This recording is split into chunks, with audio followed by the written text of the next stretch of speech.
He was able to fight people that were enemies, and he didn't necessarily love those enemies so much. You know, I heard he loved his enemies, and I said, wait a minute, is that the same Charlie that I know? I'm not sure, but I didn't want to get into it. That was Donald Trump, once again, not quite grasping the true message of Charlie Kirk. At the ceremony today awarding Charlie Kirk the Presidential Medal of Freedom, once again, Charlie's widow, Erica, completely stole the show. Surprisingly enough, he did pray for his enemies, which is very hard, but he did. He did. He did.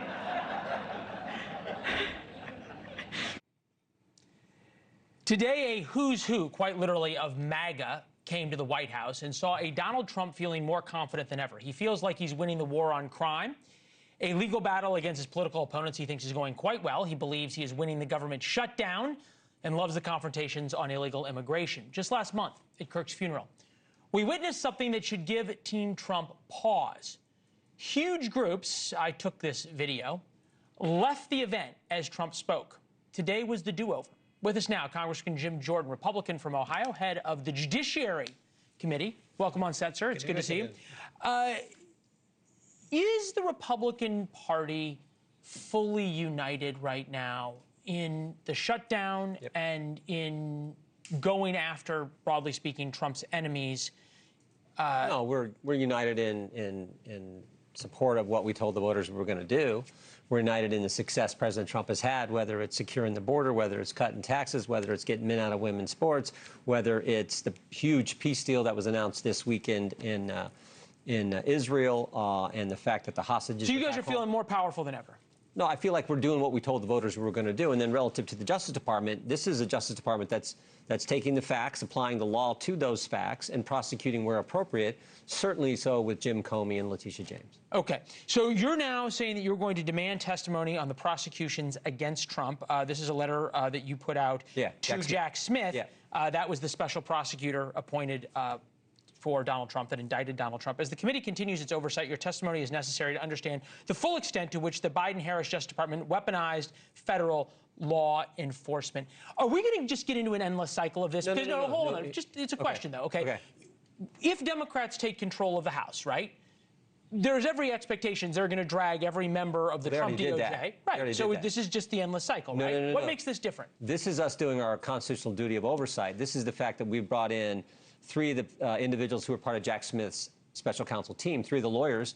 Two of them took the fifth. One of them 73 times, another one 71 times. So they take the fifth, and then you couple that fact with what we know about Jack Smith's investigation. They put a gag order on President Trump. They raided his home. They manipulated evidence. We know that. But the court filing, when they took the classified information, so-called classified information from President Trump's home, they changed the sequence and had to file something new with the court. They tried to persuade and someone used the term bribe a lawyer for one of the defendants. They said, we didn't know you were a Trump supporter. We thought you were interested in this federal judge position. This is Stanley Woodward, a lawyer who came and testified in front of our... So they did all that, not to mention taking a sitting member of Congress's phone prior to Jack Smith's special counsel team being put together, but lawyers who did that. And then they spied on 8 members of Congress.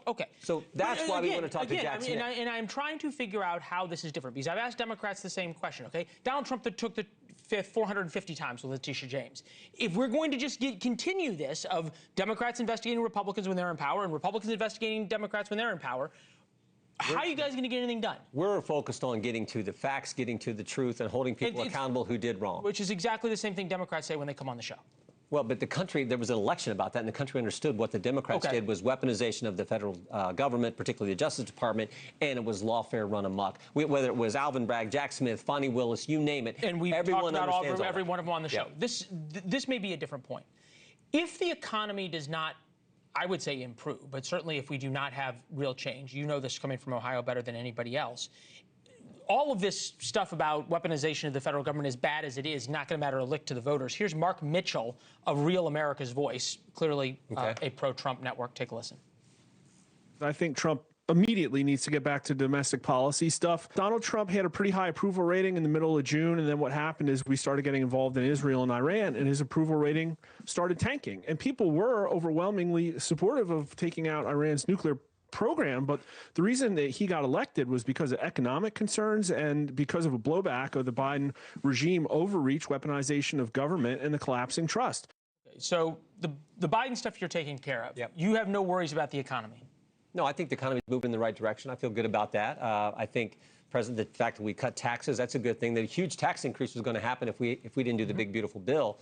That bill was good for America. And you know that bill was good. I always say, you know that bill was good because the left hated it, because it empowered families, let them keep more of their money, secured the border, said for the first time in our federal tax code, we're going to have a school choice component built into the tax code. So really good for families. I think that's going to help our economy grow. I think the fact that interest rates are coming down, what the Fed announced a few weeks ago, I think all that is helpful. Okay. And then you couple that with all the promises President Trump made that he's now accomplished relative to the border, relative to peace in Israel, relative to the tax cuts, all those things. You know I'm going to tell you, because it's true, that the polling doesn't say that you are right about any of this. You don't think it was is a good deal in Israel? You don't think that's good? You don't think securing the border has been popular with the voters? I'm saying three-quarters on that issue alone, every single poll shows Americans trust Republicans on securing the border and taking care of immigration I'm talking about the economy. Three-quarters of the Americans, 74% of Americans, describe the economic conditions as only fair or poor. Well, we hope they get better, and I think they are on the right path. And that is always important, particularly in midterm elections. I think it's important in all elections, and I think it will get better. President Trump's economy in his first term was great. I think it's going to move in the right direction here, and we got a year until the midterms. I think things are moving in the right direction. And we don't get the deal in the Middle East that the president got. You don't get that if he doesn't show the strength and resolve and do what he said he was going to do relative to Iran. You don't take out their nuclear capabilities. I don't think we've praised that. I don't know how many. Just like in his first term, you don't get the Abraham Accords if he doesn't put the embassy in Jerusalem. This is the guy who does what he said. I heard some of that. Okay, good. Okay, there you go. I want to get back to this though about the way the president is approaching the American people still in campaign mode, because I noted at Charlie Kirk's funeral, huge crowds left in the middle of President Trump's speech when he started talking about how I hate my enemies. Charlie didn't hate my enemies. Today, it was a little bit more toned down. And then there was Erica talking about her daughter on her daughter's father's birthday. Take a listen. She said, "Happy birthday, Daddy. I want to give you a stuffed animal."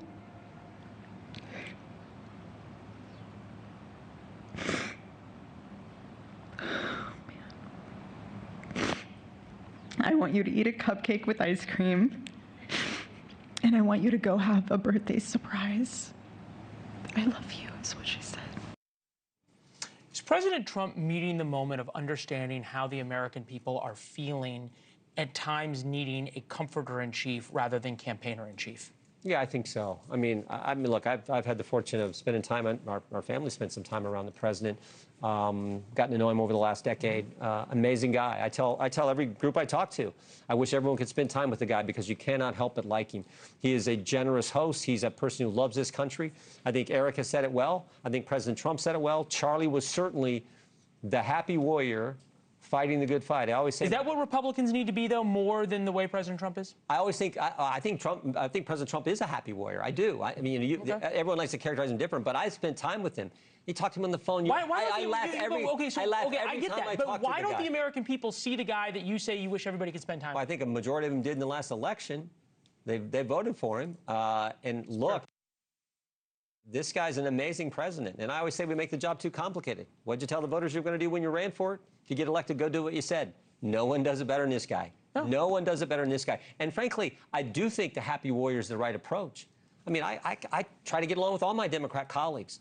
Do it with a smile on your face. Fight for them. This is exactly what Charlie Kirk did. 2 Timothy 4:7. Fight the good fight, finish the course, keep the faith. That's what he did, and he did it with a smile on his face. Thank you for watching. Subscribe below and download our NewsNation app right now on your phone, and you will get fact-based, unbiased news for all Americans.